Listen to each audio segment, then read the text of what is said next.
Welcome to night 2 of the OPL semi-finals, where we're going to see Chiefs take on Sin Gaming. Hello everyone, I'm Jake Spawn-Tiberian. Joining me on the desk for tonight's semi-final matchup will be Max Atlas Anderson down the end and Matthew Fish-Stewart.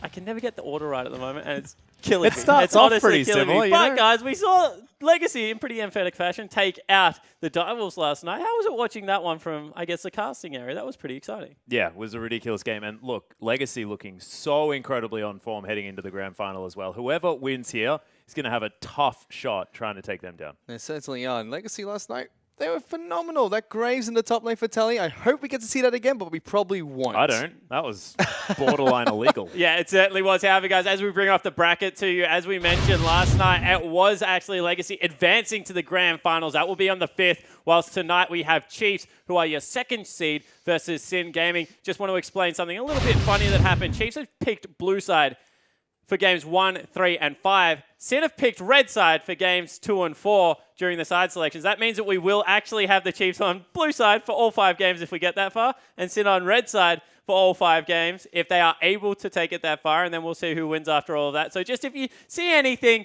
funny happening down the other end, Why aren't they switching? Yeah, no switching at all. But guys, we will be actually tracking what you have to say on social media throughout tonight, as we were last night. A lot of fun was to have. So to kick off that conversation, here's Pastry Time to give us a little bit of an insight. Thank you very much. Yeah, I'll be your social media guru for the evening. You guys were awesome last night, but tonight's been even more explosive out on Twitter. Don't forget, your hashtags Chiefs were actually trending at one point in Australia, so if you guys want to get that CHF win hashtag right back up that you can. And of course, Sin fans, it's your time to answer back and try and get it happening. But you can see it's just been awesome. It seems like the Chiefs fans are very confident, but the Sin fans really want the upset. Of course, to stay in the conversation, no matter what, feel free to use the hashtag IamOPL. But guys, keep them coming. It's awesome to see you out there. We'll check in after the first game. Thank you so much, Pastry. Of course, it's always good to be in on the conversation. It's even better if you get to go see these things live in person.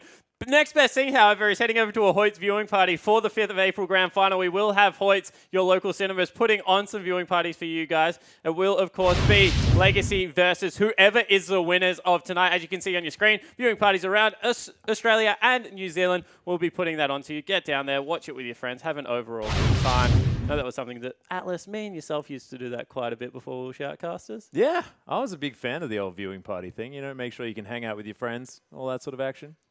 I like it. However, guys, let's jump into tonight's matchup. It is going to be Sin taking on the Chiefs. Of course, starting on the blue side of the rift, it will be the Chiefs Esports Club. For every game. This is a very interesting match. As we take a look at the lineups on your screen, it is actually Swiper, their top laner, has had a rocky season, I think it's fair to say, so far. Yeah, he has. Of course, recently been on that poppy and actually dominating, but Swiper, he's always been a mainstay for the Chiefs, and we'll see whether he does hop back to some of his carry-style champions that we know he has up his sleeve. I'd like to see some of those pocket picks come back as well, and he performed phenomenally on them, and Chiefs really look good when Swiper has a plan up in that top lane. Yeah, certainly do. As you can actually see, a lot of the Chiefs members giggling on your screen. That is Samuel Spooks Broadley, their jungler. He calls himself the captain. I don't know if that's still the case now that Swiffer's back, but he's having a bit of a chuckle right now. Yeah, he certainly is. The man has been playing incredibly well recently as well. I mean, this guy's got an incredibly deep champion pool. You look back past his last 5 games, I think a unique champion every single time, and happy to adapt on the Rift, which is so important. And Simon Swiffer Papa Marcos, their mid laner, recently returned for a victory over Legacy. They've looked dominant since he's rejoined the lineup. He's hiding from the camera, a little bit shy. And a little bit darker skinned as well, Spawn. That's the man has got a bit of sun. Yeah, when you go on holiday, mate, you just chill out in the sun a little bit. I don't understand this outside business. No, neither do I. Derek Radio Trank is on your screen. One thing I will say is I wanted to see if he takes the jacket off because the man's been hitting the gym. He's lifting on and off the rift right I know, now. you're actually a little bit disappointed, aren't you? You need the gun show. Need him to bring that one out. Of course, Rady's been playing incredibly well if we take this back to League of Legends. I think it's like 7-1-8 on the Ashe in one of his most recent performances. 100% kill participation. The guy's on like a 15 KDA on that game. Like, ridiculous performance. Yeah, and their support player, Bryce Jim Paul, one of the vocal leaders on and off the Rift. He looks pretty calm. He is the LAN experience they brought in to try and get moments like this done.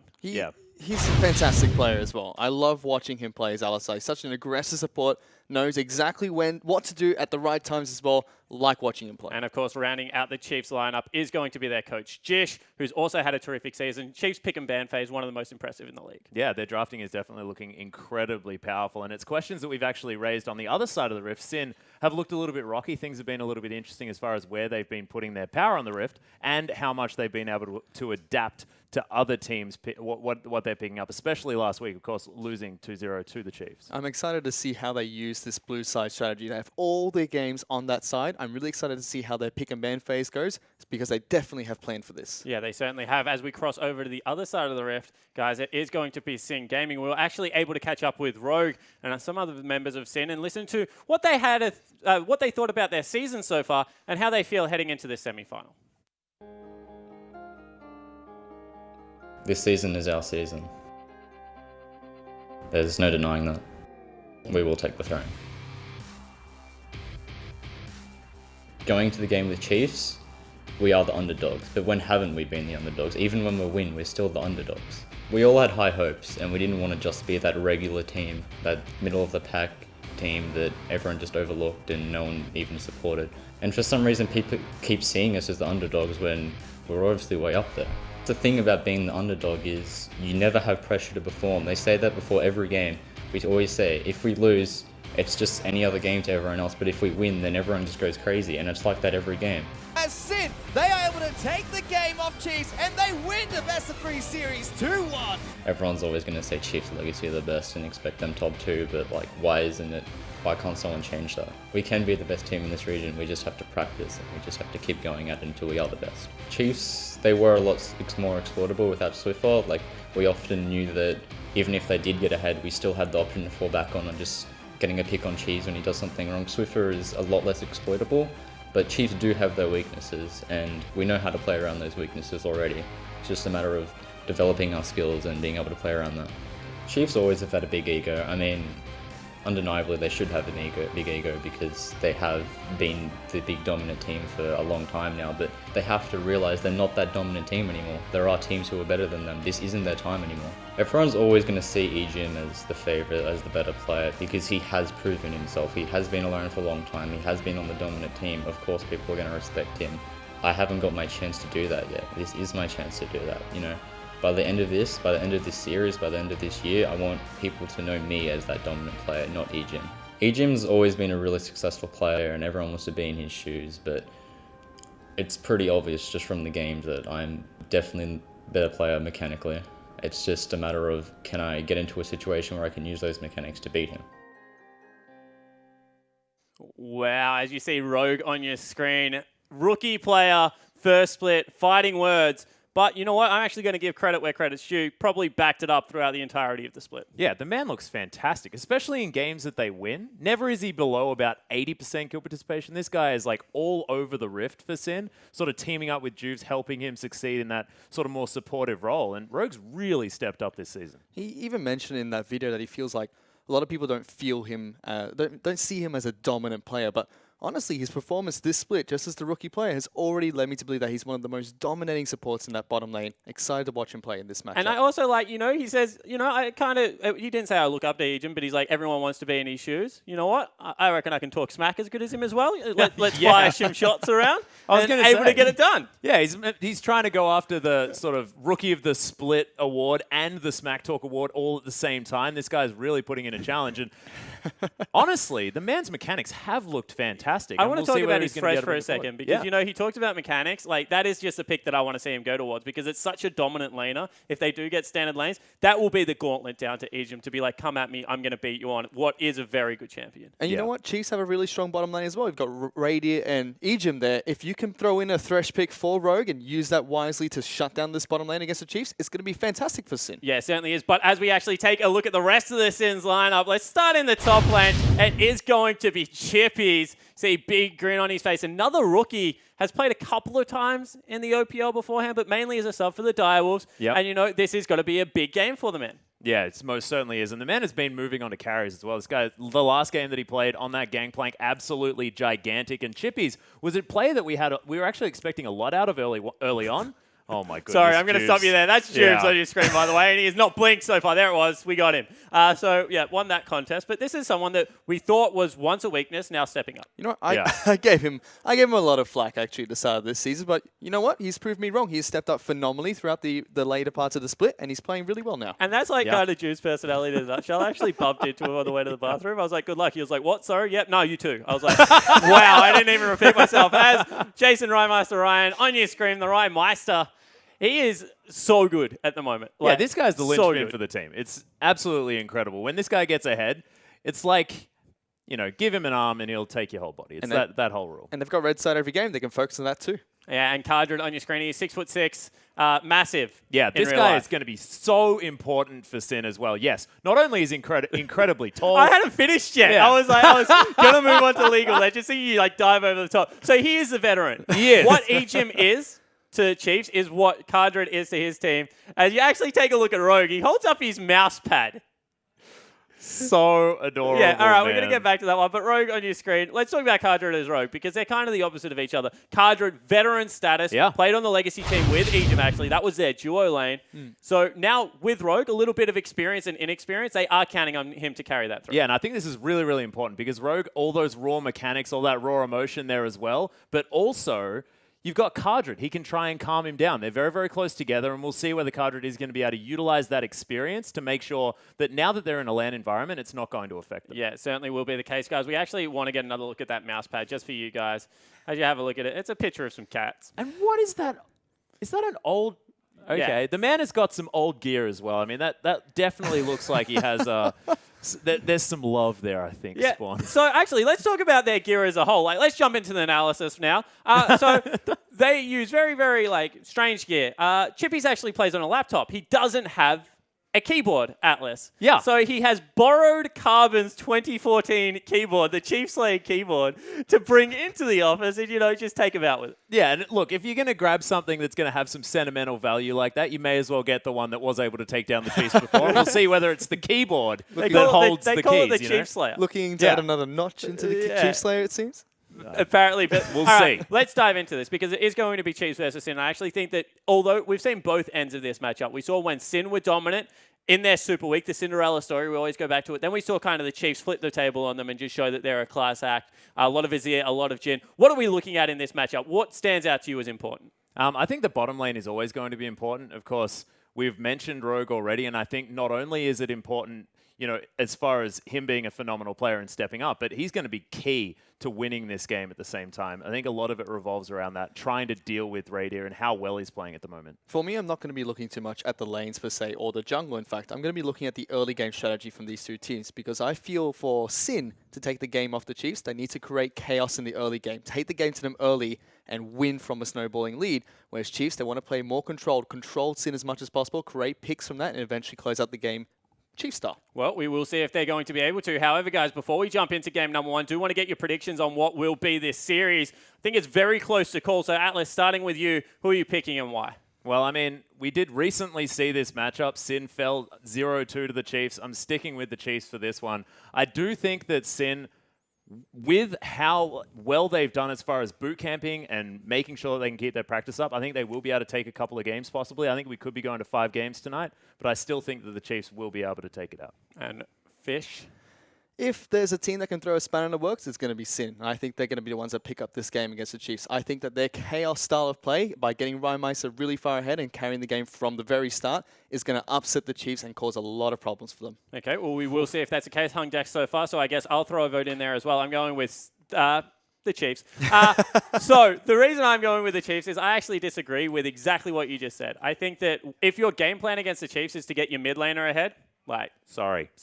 But we will see if they're going to be able to do it because they've done it against some very good teams so far this year. So, guys, without further ado, let's throw it over to our casters to get us into game one.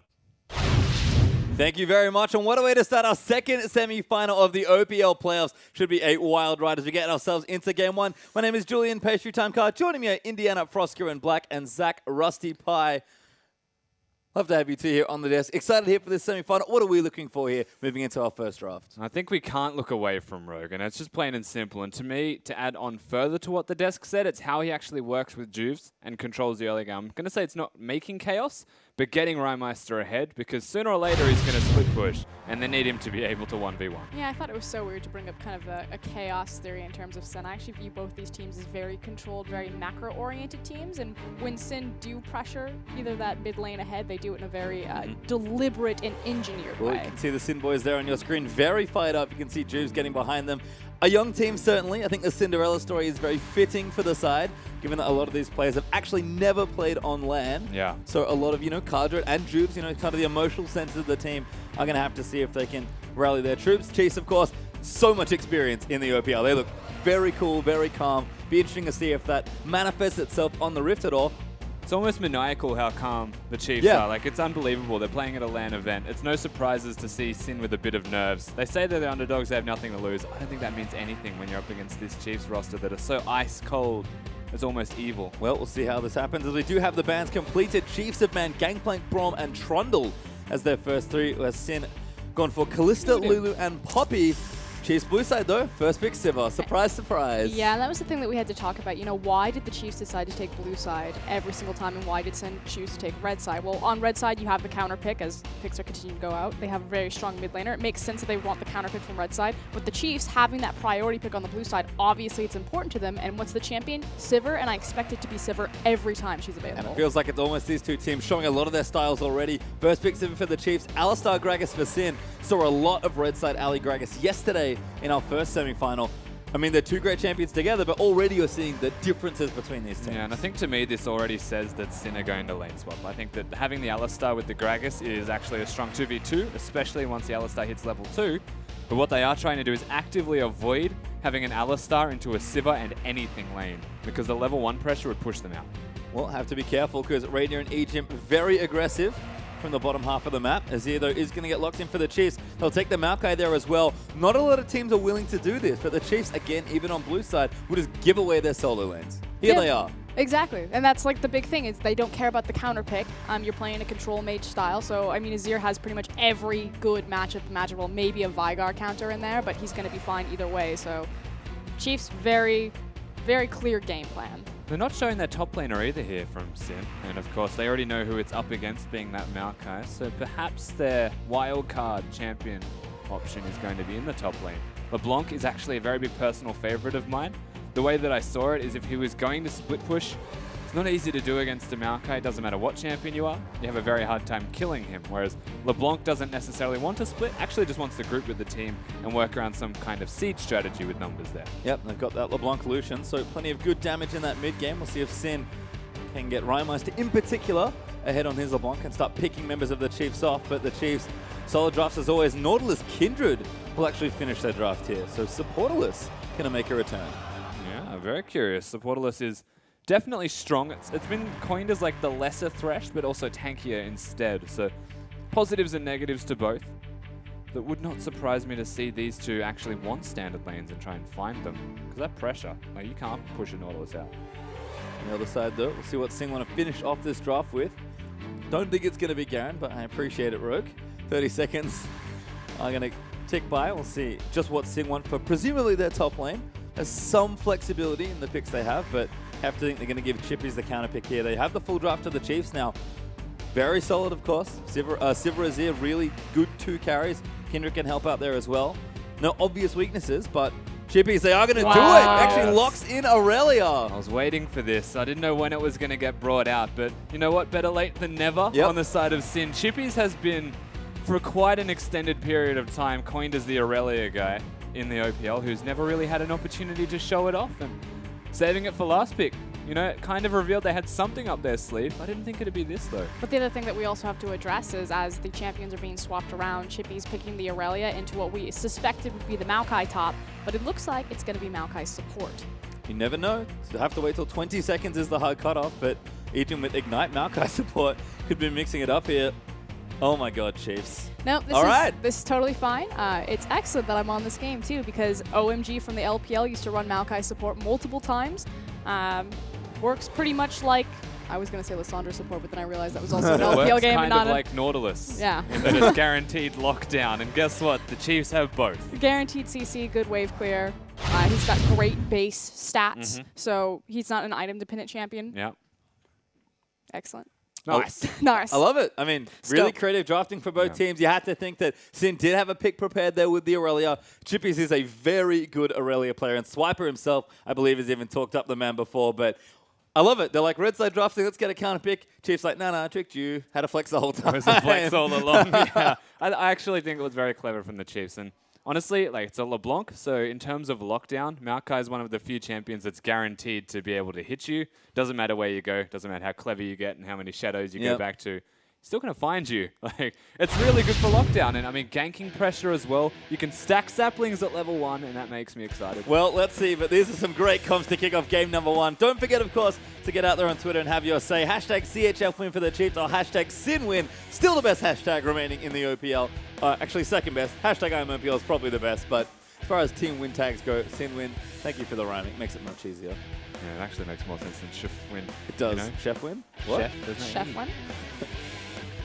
Well, we'll see the Chiefs there. They'll be ready here for game 1. Cool as always. Sin boys, we'll see if they can get fired up on a lot of different comfort picks here. I wonder if the Maokai support's going to throw them off at all, but you have to think. But both teams coming in looking good here. Everyone's going on boot camps here in top 4.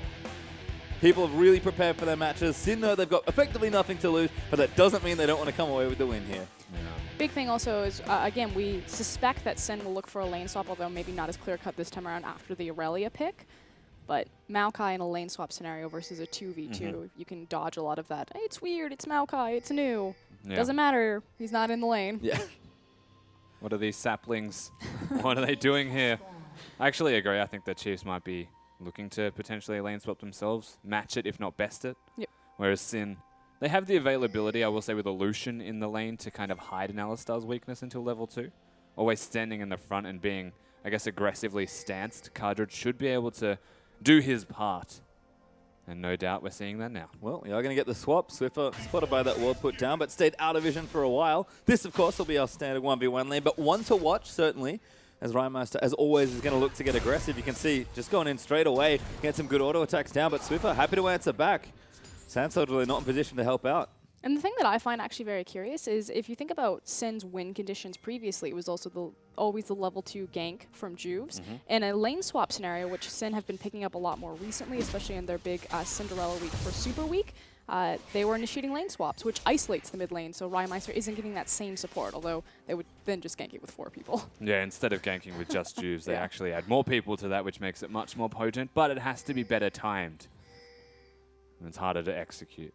See our Keystone Masters there. Nothing really sticking out. The Alistar Keystone Mastery, though, not taking the Wind Speaker's Blessing. The Rogue special. Yeah. Yeah. There's no real reason besides that it reduces damage. I actually would like to coin it as a scaling spell, but they both effectively scale, right? One just gives AoE resistances.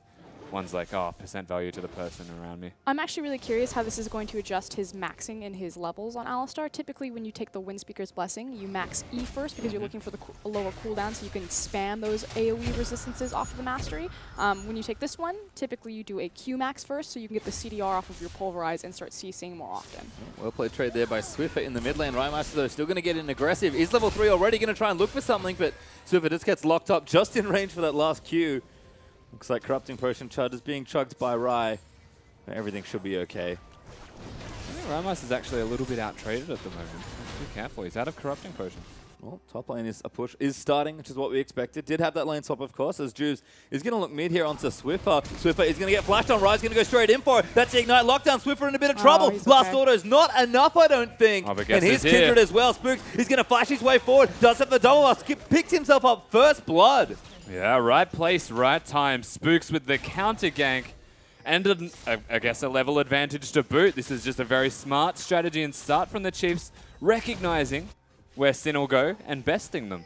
Yeah, and that's the big thing is the blueprint that Sin have. You know the level 2 gank is going to come out even in the lane swap scenario, and Spooks is right where he needed to be. Oh, wow. People actually leaving that lane. Does leave this turret a little healthier than maybe Sing would like it to be. Cardred and Chippy's are going to try and push it down, but Swiper's here. He's level 3 with the Riptide there ready to go. Chippy's actually taking way too much damage, and Cardred, he actually can't finish his turret. The Chiefs need to push down more, and Swiper's taking damage, but that tower's safe. That's massive. That's such a big amount of gold that's now going to go missing.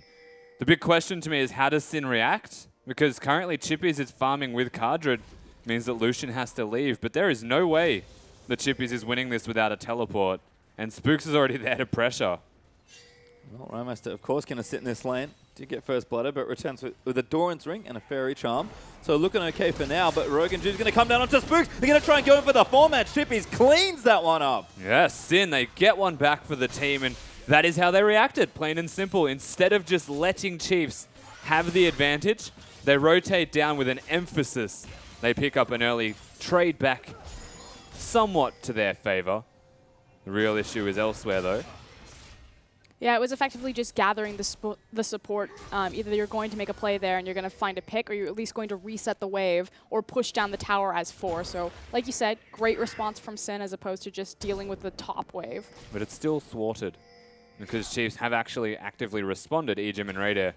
I will say, Maokai, plenty of wave clear if it really comes down to it. So the added bonus of diffusing the lane swap with a turret advantage favors Chiefs. Well, we'll see what happens next, as we have reset these lanes somewhat. Bottom tower still up, though, so Chiefs will have a tower advantage leading into this one and do have 1,000 gold up as a result of mostly that. Oh, I'm disappointed, Ejim. There's no Frost Queen's claim. You know, the amount of money that you make with the sapling toss, man. Well, aggression from Rhymeister continuing. Swiffer, though, happy to trade. Knows the matchup well. Does have Null Magic Mantle up already. So should be Abyssal first here for the Azir. We'll see what Rhymeister opts for. He's a pretty aggressive player who does like to favor the Merlinomicon and the like. But that's the thing about Azir and his current state in the meta is the Abyssal First really doesn't hurt him as much as it hurts other champions in terms of like their damage output, just because he's going to be mostly sustained damage. So he's fine to go double Dorans into an Abyssal, pick up the Nashor's, and then into the Rylai's. I guess whilst like a LeBlanc is still a burst champion, the Abyssal is actually still very good for her because of the ranges that she uses her kit. I'm thinking more like Lux. Whoa. Like Lux into an Abyssal First, you're donezo. Well, great trade there from Rhymeister, but Swiffer again answering. Just stands his ground every time and eats the burst to the face. Rhy does not have enough damage, especially without Ignite, to really threaten just yet. Well, that's the thing, though, right? Like, he has to trade Swiffer, otherwise he just loses lane. And the only way he can trade is by getting MR and standing still. Ooh, action in the bottom lane though. Rogue looking for Ejim now as Cartridge also going to get a little low. He's going to move forward in onto Raider as the TP's coming in for Sin. Chippies comes in, gets a stun down onto the Maokai. Sort of out of CC. Great 3-man pop from Ejim. Good flash there as well. And everybody's safe on Chiefs. They actually all get out perfectly fine. Of course, 4 summoners burnt on the side of the Chiefs in response to the teleport. I'm not going to say it's ideal. And Swiffer says, what are you doing here? The safety of Azir. Ooh. No flash, unfortunately, there for Juve, so maybe he would have connected with a gank, but Swiffer's actually still pretty healthy. Getting a little low on mana, so Juve's actually going to give Rhymeister an opportunity to go back. Swiffer's going to have to deal with this next wave, but by all accounts, everything should be fine. Mid lane looking nice and even, and some good map movement early from both teams. And again, this is the priority of the Chiefs to pick up Azir so early, and just a control mage in general. You don't need to worry about a counter pick like this. Like, Swiffer's down in CS, yes, but he looks fine in the matchup. He just thwarted that gank. They got the first blood when Spooks made the counter gank on Rhymeister going aggressive, and you effectively just neutralize the lane by taking a wave, clearing mid laner. I'd like to see more teams actually do this. Well, it's been working out for the Chiefs so far, particularly since Swiffer has been back. Let's have a check-in with some of the other lanes now. BF Sword's completed for both these AD carries. Radiant does have a double longsword lead, so some combat stats coming in there for that lane. And top lane, Chippy's actually with a serrated Dirk. So a pretty aggressive start to his item build. Swiper, of course, going for that tank build. Does have that Balmy Cinder first, but we talked about Chippy's earlier. A decent TP to almost secure a kill just before. We'll see what we can get done here now that he's kind of back in the 1v1 matchup. Yeah, at the least he's farming, so that's always going to be big for Aurelia, right? The first blood, the CS advantage, you would say favors him now in this lane, and having the direct, I guess, armor penetration aspect with his damage against what is health stacking, he still does a fair chunk of damage to Swiper if there is no shield available. Well, Ejim, you can see getting a bit aggressive on the old Maokai. Radiant, nice spell shield. Yeah, very hard does to that do. Q, but here comes Rogue. He's looking for the pole. The spell shield's down. The Kong's going to come out as well. But the Chiefs will turn around and try and trade. Rogue, though, shakes that all off. Popping that E. Bond of Stone helping out as well. But he's level 6 now for the Sivir. He's getting real aggressive, as expected, I think, in the bottom lane. Yeah, it's something that we'll have to expect, of course. Oh, hang on. Spook's actually mid lane. I think Rhymeister saw him, but he's going to have to flash out of it. Spooks can't chase. Red buff not going to reapply again. Swiffer did get low, but he did take heal into that mid lane. Not really under any threat. Rhymeister just having to burn the flash there. Just trying to help Swiffer out in this lane by resetting the wave. I expect that Swiffer will go back after this. After a bit of deeps. Yeah. Yeah, no surprises, honestly. It's just it's the standard mid laner having a bad time special. Like, yes, Rymeister is pressuring. He's gone straight for the Blasting Wand approach instead of going for anything further. Oh, hello. Spooks Nice splashes dead. in. Right, yeah, that's not the place to be. Chiefs with a nice ward, and Spooks cleans up a sitter. Was he trying to just clear the pink ward Spooks and Rymeister didn't want him to? And there was already 3 hits on that one. It felt like greediness from Rymeister. He didn't have his flash, came back to bite him. 110%. Yeah. Well, slip up there does cost him a kill, and Spooks, who was going for that Devourer, almost there with double dagger ready, so we'll see if he can start getting stacking early on the Kindred. Juvs, though, on the other side of the jungle now, is going to hang out and find a wolf camp for himself. Looks like he's trying to apply a little bit more pressure for Chippies, who's pushed up pretty far, but Chippies is going to go back and pick up Caulfields anyway, as Spooks joins into the bottom lane to start a 3-man push. Spook's having some excellent pathing so far in the first 10 minutes of this game. Really impressed with his jungle. Yeah, he tried to defend it. That was very greedy. I mean, Spooks barely had enough mana. I feel like there's an opportunity that Rymeister, if the chain's connected, would have been fine, but it was just very well done from Spooks, and too much, needless from Rymeister. Trying to be, I guess, overly cute. Well, Wasn't necessary. Tower stays up in bottom lane, so Sin will protect that bottom outer. Devourer now picked up though for Spook, so he's gone back and got himself his first bit of extra power. Rymeister's also back after his visit to the Underworld. Does have himself the components of that Abyssal, so still that Fairy Charm hanging out for a bit of extra mana regen. Curious to see where he does go with it, but you can see Abyssal first coming in for both mid laners, as Swiffer has actually completed his already, so starting to get towards those early item spikes. Looks like mid laners are the first to get a major item completed. Desperate attempt to freeze. Sin. I think they want to slow the pace of the game down, honestly, besides this middle lane. I feel like they're having a very bad time against Spooks. Yeah, but that's the scary thing, though. By slowing it down, you just effectively create more time and space for Kindred to farm up her Devour, as well as her passive. So I agree that I think they want to slow it down, but Chiefs, doing a good job controlling the tempo and pace of the game as we see them take down the bottom tier tower, but it's also kind of a double-edged sword. Well, Drew's going to try and make a play once more. He does have his flash ready. Rymeister double the swords in there. Good ulti though from Swiffer to disengage, but a great op from Juves. Doesn't quite pop him out from under the turret. He'll pop there. Rymeister's low, and he is going to go down. Swiper's here also. Swiffer He's alive. Awfully low, but not dead. Yeah, the Chiefs just seem to have an answer at every single avenue and direction that Sin take. They've grouped up bottom. They got the turret, and Rymeister effectively gives them this middle lane pressure, but they're now about to place down. The question's not about taking it, it's about how much damage can they do.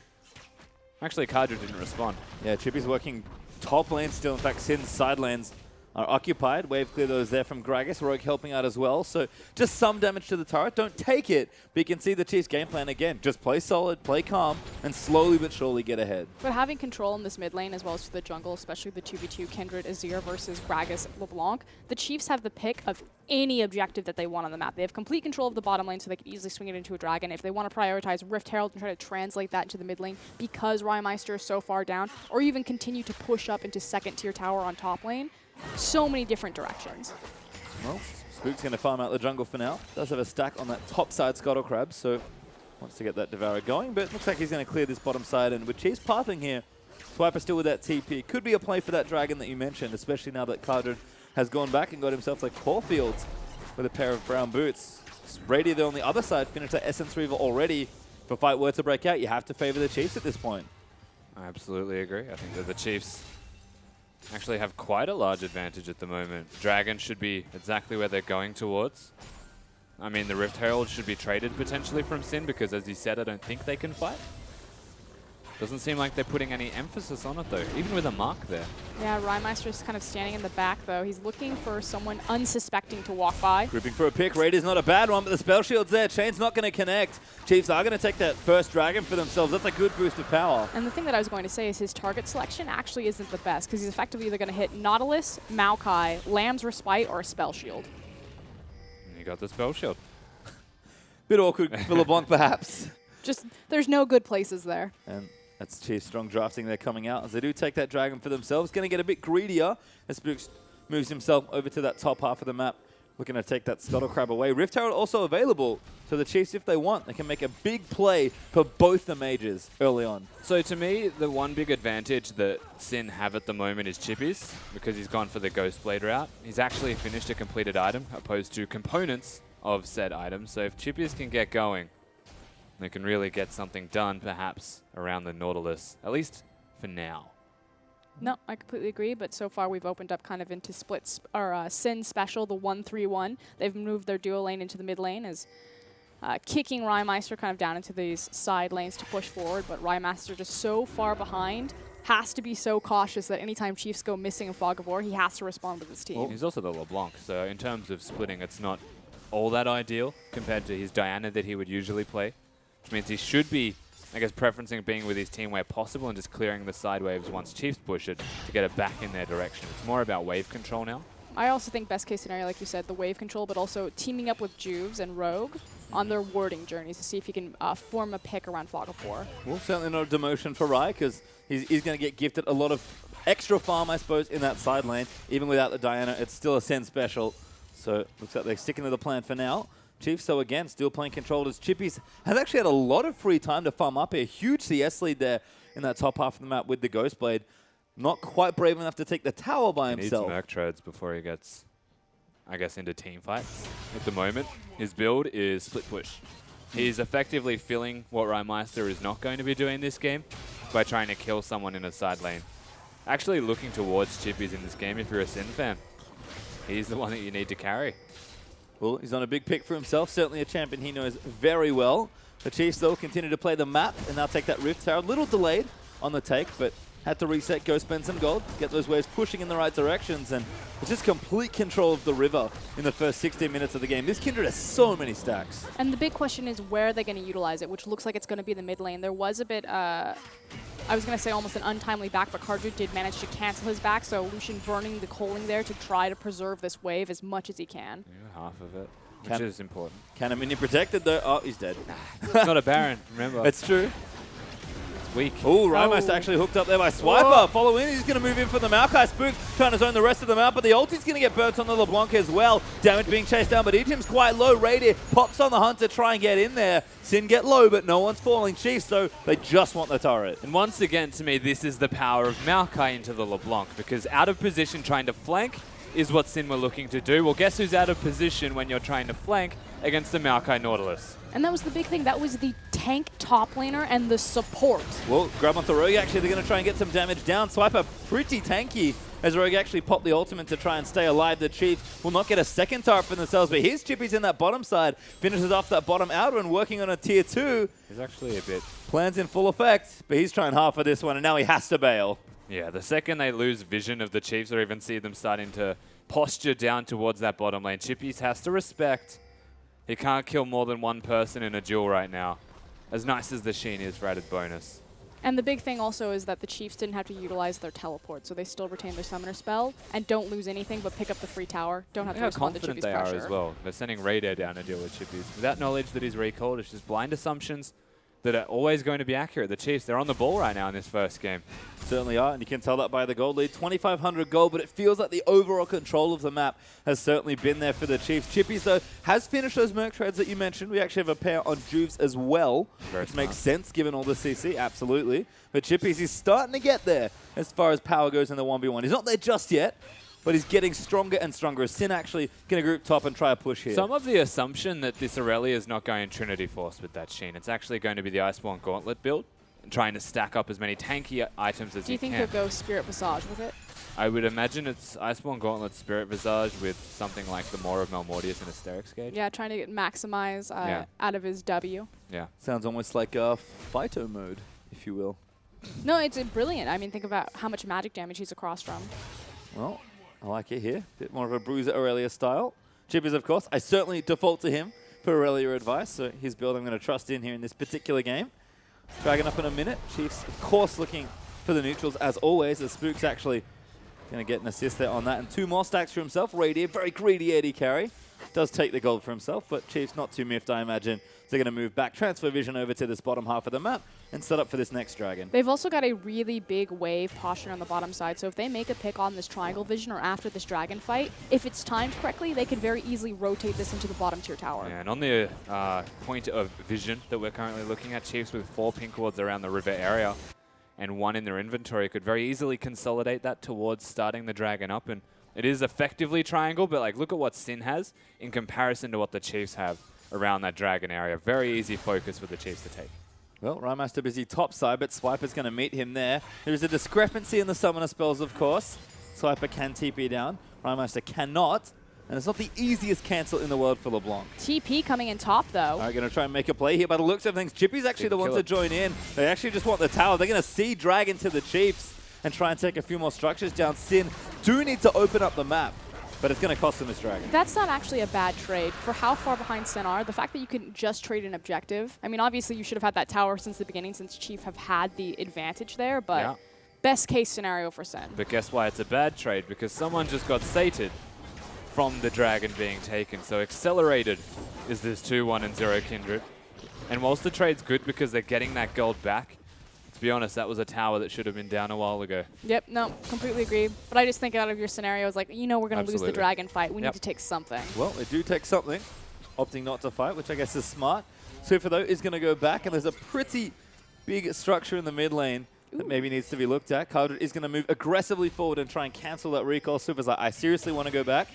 Try and get back as far as he can. Actually takes a ward out from the side. I think it might have been a blue trinket. But Azir, I like to call him the gatekeeper. It's like a lot of these wave clear mid laners. He's really good at stopping turrets from being taken. And look, 20 minutes in, that turret is so healthy. Azir is broken. That's my stance on this champion right now. I think he's way too good at everything. I think he's the best mid laner to be played. I think he should be played or priority picked almost every game. It's just like, it's amazing because he was bug fixed and everyone's like, hang on, no, he's good again. It's not like he was bad. No, exactly. It's we can he was actually bug execute it consistently on him. Quality of life. It's all he needed. Is Juves and Spooks another duel here in the jungle. This time it's the Chiefs' bottom side. Juves going to get aggressive with the belly bot, but Spooks, he's not backing down. Just gets huge damage down with the smite onto Juves. He's effectively trying to bait the ultimate as Oh, right. 1-6. Great chain there. Does get the picks in. This is actually what they need to try and push down this turret. 5v4. Time for a power play. And there's the LeBlanc. The kill threat is absolutely there. And let's talk about the negatives of Maokai in that respect. Is that if you press the W onto LeBlanc and it's actually a numbers disadvantage, you get baited in and die. It's not just about the pick. There is the opposite to that. It's also not that tanky. He's support, of course. And Sin is going to take this outer turret. This is huge for them as far as geographical advantages go. They needed to open up the map for their composition. They've now done so as the turrets actually equalize 22 minutes into the game, 3 apiece. As Sin starting to fire back. We are absolutely seeing the discrepancy on how these teams want to execute the map right now. So Radier and Ejim are in control of the 2v2 in the bottom lane. Cardred, in fact, has been a glorified mid laner for the past 5 or so minutes, which is unlocking Sin in their particular style of play that they want to be, and that is having Rogue roam around with Juves, and then Rhymeister and Chippy is even working together to an extent this time around. We're looking at effectively the Aurelia trying to carry against the Sivir and the Azir, with LeBlanc here and there doing ridiculous amounts of damage because you can never stop a LeBlanc from putting in work. Well, you can see that Phage is actually the choice there for Chippies. So as far as that top laner goes, it is a bit more of a carry build. Trinity Force, it looks like, will be the item here. Disappointed. Rhymeister's also finished up Morello Nomicon as well. A quick check-in with the gold. Chief's still leading in a lot of these lanes, although Chippies does have a big lead there in top side. You can see Sin have sort of equalized a lot of the gold. Chiefs are still ahead by about 1,600. But it does feel very even 23 minutes into this one. And it's only going to take a few picks like that for Sin to open it up. And for the Chiefs, it's just going to be what they've always done. Play around the map effectively, get those big objectives. Baron's up now as well, so it's really important for the teams to make strong decisions moving into this mid-game. No, and that's the big thing. The Chiefs have always been an objective-oriented team, so the question is, which objective is it going to be? It seems to be this bottom-tier tower, utilizing the vision that they've already had there and kind of refreshing as it goes down. Good hook. Grab onto Juves actually could signal something, but Rogue's going to go back in for it. Rady with a great spell shield, though. He's going to force that ultimate out of the Alistar.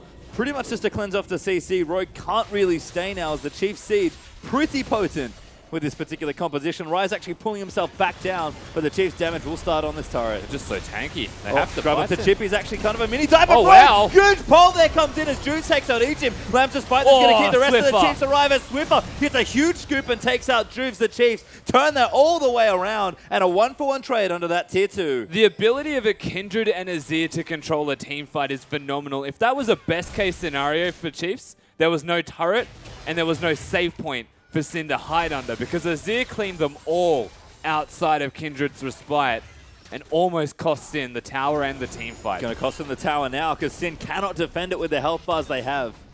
Chippies, though, on the other side, will manage to trade 1-for-1. So again, best case scenario for Sin, the team fight didn't go their way. Yeah, this is massive. And Ejim, you have to remember he's the support. A so little going bit too down, little, too late. no big deal, yeah. So Swiffer actually bops them all on the corner edge of the turret, which is horrible because skill shots will always hit in that area.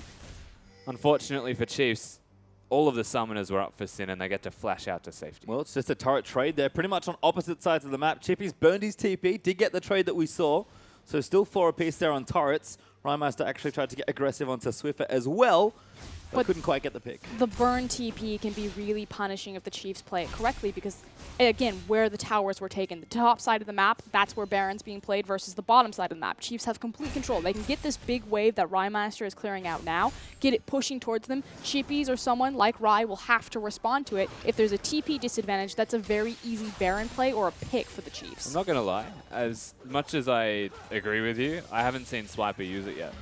He's walking everywhere. Yeah, he's getting his cardio in, He's let me tell actually you. putting in overtime with those little legs that Nautilus has, bopping around. I think like even Dragon right now, the ideal scenario is that Swiper stays top and pushes it out, forces someone to go to it before they just immediately do the Dragon. They'll prioritize the Dragon? I feel like they're just going to start it on cooldown. Well, it's time for a team fight. Let me tell you, Sin 2 item power spikes in a lot of different places. Actually get the ulti out of Sivir. That's a big cooldown. Look, he's walking. For a particular team fight. And yeah, Swiper. Kind of bounces. Strengthening those legs. Oh, he's, you know. Floating in down the river towards the Dragon. It's like a jaunt. Boing. Could be problems though. Swiper gets a hook down. Rogue taking damage on the front line. So Knockup's going to land in onto Ry, but Rogue pops the ulti and looks to try and make a play, but the team's not there. Disengage. Good ult from Juice to try and disengage, but Rogue, I think, caught now as the ulti is going to wear off. Damage is still there, but they don't quite have enough. There it is as Raid is able to take him out. 5v4 now with Baron available. Yeah, it takes a while, but they do pick up the kill. Baron, potentially the threat here from the Chiefs. I think they just want to fight around it. I wouldn't wager they outright do this. It's because Chippies is in the bottom. He has no TP.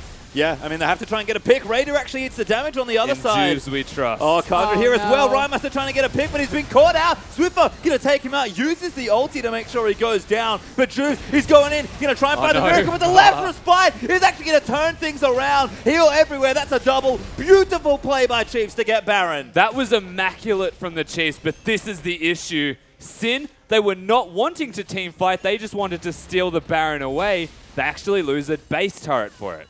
That said, because they don't lose the inhibitor, it's not the worst case scenario. If they had lost the inhibitor, it might as well have neutralized the Baron from the Chiefs. So bit of a bright spot there. And it kind of seems like the emphasis of this game that Sin, they keep making these just slightly subpar trades to the Chiefs. Swiper not even teleporting bottom. That guy's never going to teleport. Just not sure where his teleport He button should is just take right now. Ignite right now. The Chiefs, so this is the point where even though it's like a 1.6k, it doesn't look like a massive lead. They've got so much time and power behind that Baron buff. Look how quickly Swiffer gets rid of turrets. Yeah, that was pretty much solo as well. Ejim behind him just in case, but see what damage they can do with the Baron buff as the Chiefs get themselves a bit more gold. This champion. It's pretty good. Knock up. No, not anymore. Displacement, slow. Super massive range. Sustained damage. And again, I just wanted to give an extra bit of credit to Spooks because that was so clever. Yeah. Now, using Lamb's Respite actually affecting the Baron buff All organic to matter. stop a Smite steal Doesn't is amazing. save Sion. It does save Sion. Wouldn't that be funny? Yeah. If it didn't save the undead champions. Karthus. Yeah. Like, nope. I mean, can't save take Arthur, so it kind of makes sense. As Chiefs still going to assault this bottom side, but Sin maybe looking for a scuffle here. They know they have to fight pretty much to stop this situation. The Chiefs are more than happy to play the siege game. They just can't afford to lose the base. Oh, that's big trouble. Crits are down, and Raiders going to take him out. Culling there for Kadra, but Chiefs is going to charge in. Again, they had to make a play, but the Chiefs punish and now push down this bottom inhib. And Rusty, you've been saying it all game, but that's effectively Maokai into LeBlanc. Immediately distortions in, eats the Twisted Advance. The ultimate is popped for Maokai. It effectively acts as an AoE exhaust, if you will. Yeah. I mean, the only way that works for Rymeister is if he brings the tree back into the base, but it's very hard to react on time. And it also gives a free target for Raider to hit. Instantly kills him, basically. Unfortunate stuff for Sin, but it's also counterplayed by the Chiefs. Good smite there from Juves, actually. Takes out the cannon, but Chiefs still with plenty of minions left here. They're going to zone out Chippies with the depth charge. and take out that next turret. Now a second inhib looking to fall here, Sin. Without Rhymeister, can't really fight. Chippy's Chippy's caught. going to get grabbed up, though. He has to Blade Surge off to a minion. Does get to safety, but Egypt goes straight in onto Kadra. Drew's going to try and turn it around. Great ulti there to maybe even Rhymeister's things up. back. And here comes Ryan. Look at him for the damage right here. So low, but Azir dead. just shuts him down. Chippy's going to go down as Good well. hook. As there's the hook in onto Kadra. Swiffer gets himself a triple kill. And the Chiefs going to try and close this out. The Chiefs with 3 members dead from Sin and 40 seconds on their death timers. They've still got the Baron buff, and they just have to get through Rogue and Juves, and this could be the first game. Oh, big ult though from Swiffer as Rogue tries to make a play. Lamp just by pop. Juve can't really do anything caught in amongst the ulti. He's going to get some CC down, but Spooks is going to take him out, and now it's just Rogue trying to defend 1v4. Looks like he's not going to be able to do it. Swiffer's going to surf it as Rogue. Oh, tries to get him into the fountain. It doesn't quite line it up. The Chiefs, though, they will take game number 1. Chiefs looking very impressive in this first game from the second they started their drafting phase to the second they killed the Nexus. A lot of credit to this team. It just looks, look at that. There's no overwhelming joy. I mean, yes, it's game 1 in a best-of-5 series, but it feels like just another day in the office. And that's sort of what we've thought about for Chiefs here. Very calm, very experienced Nice team. shorts. Swiper on point right now. Well, Sin did actually have some good fights there in that game. I think we did get to see the 2 distinct styles of the team really come out. It's exactly what we wanted. It's sort of a fun underdog matchup that's also very polarizing. We had a lot of fun there. Sin, they did try and fight because that's what they do. Yeah. And to me, we've found very 2 clear-cut things that put the Chiefs a step ahead. It wasn't even the Maokai that was picked into the LeBlanc. It was Azir and it was Sivir. Those 2 champions did way too much damage as the only 2 carries on the team And effectively. the reach of both of those champions is absurd. We've always talked about how Sivir, she's able to bounce back so she can hit the front line, crit the back line. Azir effectively does the exact same thing. He's got incredible reach on an AoE, I don't even know what to call it, Well, stabby thing. I know you like us here, but we're going to get a little bit more info. We're going to pop ourselves back to the analyst desk. Thank you so much, Pastry Timer. Game 1 victory for the Chiefs. Sin fighting back very hard during the mid game, but I think we need to talk about the early game because to me, that was a lot of mis-execution. Not today. Speaking of. Yeah, mis-execution, and that's something that Sin can't afford to do when they pick those lanes. And I don't think it necessarily even goes back to the early game. It needs to go back further. The draft, I just don't understand how the Chiefs managed to get Azir, Kindred, and Sivir in the same draft. It's just ludicrous. Like, we were mentioning this, right? Chiefs draft seems very, very crisp. Sin need to understand exactly what they want because they'll first pick Sivir every single time if they have to. It looked like they didn't even have any bans. Draft was a bit questionable coming from Sin, but once again, Chiefs perfect with their drafting phase. But that early game was worrying, you could say, for Sin coming into this game, especially because Chiefs played it perfectly. They were able to lane top, they were able to get the turret very nice and easy. But then you allowed the top laner to teleport into the bottom lane. You got a counter gank in the mid lane very early on. And the mid laner that is very hyped up for Sin, that you normally want to get the snowball going for the team as well, wasn't able to do just that. It was very poor execution from Sin. Yeah, it certainly was. And I think that the other person we have to take a look at is Egypt, because in my opinion, the Maokai counter pick as a support means that Rhymeister can no longer pick LeBlanc. I think that you either have to ban the champion or LeBlanc just, you just scrub it out of the playbook because they're not even giving, like, Aurelia versus Maokai, fantastic lane matchup for Aurelia, like on point, great counter picking. They didn't respect the support pick, I feel, and it just shuts down everything Rhymeister wants to do during that mid game. Yeah, exactly. You just press W and it's like, hi, I'm in the back line. His No ulti worries. as well is like the AoE double distorts that come out. It's like having a exhaust on the LeBlanc every time. I feel it just cripples the pick. I like the way it synergizes with Sivir as well, because a lot of teams, when you're going up against a LeBlanc, if the LeBlanc uses her W to jump in and poke one of your backline carries, Sivir just presses R, their entire team runs at you, and no longer, this LeBlanc can no longer escape. Maokai being able to lock her down is incredibly effective.